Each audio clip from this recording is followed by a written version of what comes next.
Hello hi friends, శ్రీస్ ఎలేట్ ఛానల్కి స్వాగతం. ఈరోజు మన ఛానల్లో సింపుల్గా గుత్తి వంకాయ ఫ్రై ఎలా తయారు చేసుకోవాలో చూద్దాం. చిన్న ఫ్రైయింగ్ ప్యాన్ పెట్టుకుని దాంట్లో కొన్ని గసగసాలు జీడిపప్పు వేసి ఫ్రై చేసుకుందాం. ఇలా ఫ్రై చేసుకున్న వాటిని మిక్సీ జార్లో వేసుకుని దాంట్లో కొన్ని కొబ్బరి ముక్కలు కూడా వేసుకొని వాటర్ వేసి పేస్ట్ లాగా గ్రైండ్ చేసుకుందాం. ఇప్పుడు మనం గుత్తి వంకాయ చేసుకోవడానికి ఉపయోగించే చిన్న వంకాయలు ఉన్నాయి కదా, ఆ వంకాయలు తీసుకుని ఒక్కొక్క కాయని వీడియోలో చూపించినట్టుగా కట్ చేసుకుందాం.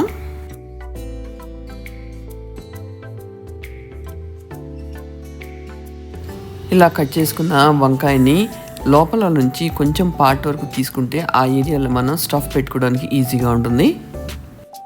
మనం ఆల్రెడీ గ్రైండ్ చేసుకున్న పేస్ట్ని ఈ వంకాయలో స్టఫ్ చేసుకుందాం.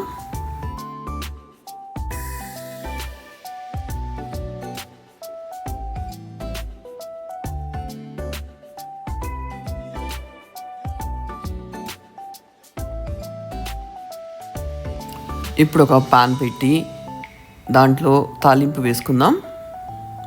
తాలింపు వేగిన తర్వాత ఉల్లిపాయ, పచ్చిమిరపకాయ, కరివేపాకు వేసి ఫ్రై చేసుకుందాం. దీంట్లో కొంచెం పసుపు, అల్లం వెల్లుల్లి పేస్ట్ కూడా వేసుకుందాం. ఇప్పుడు దీనిలో కొంచెం ఉప్పు కూడా వేసుకుందాం. ఉల్లిపాయ ఎక్కువ ఫ్రై అవ్వాల్సిన అవసరం లేదు. కొంచెం ఫ్రై అయిన తర్వాత మనం స్టఫ్ చేసుకున్న వంకాయల్ని ఈ బాండిలో పెట్టుకుని కొంచెం వాటర్ స్ప్రింకిల్ చేసి లిడ్ పెట్టుకుని ఫ్రై చేసుకుందాం. దీంట్లో కూడా ఆయిల్ ఎంత ఎక్కువ వేస్తే అంత టేస్టీగా ఉంటుంది. బట్ నావి లెస్ ఆయిల్ రెసిపీస్ కాబట్టి చాలా తక్కువ ఆయిల్ తోటి ఈ కర్రీ ప్రిపేర్ చేస్తున్నాను. చాలా తక్కువ ఆయిల్లో ఫ్రై చేస్తున్నాం కాబట్టి మనం మధ్య మధ్యలో లిడ్ తీసి కలుపుకుంటూ ఉండాలి. కర్రీ డ్రై అయిపోకుండా ఒక 1/4 కప్ వాటర్ యాడ్ చేసుకుని లిడ్ పెట్టి చక్కగా వంకాయ ఉడికే వరకు కుక్ చేసుకుందాం.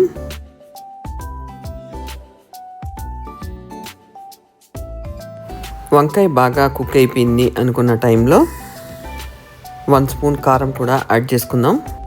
కారం వేసిన తర్వాత బాగా కలుపుకుని మనకి కావాల్సిన కన్సిస్టెన్సీ వచ్చే వరకు ఫ్రై చేసి స్టవ్ ఆఫ్ చేసుకుందాం. మీకు డ్రైగా వద్దు, కొంచెం గ్రేవీలా కావాలి అనుకున్నప్పుడు ఇంకొంచెం ముందు స్టవ్ ఆఫ్ చేసుకుంటే సరిపోతుంది.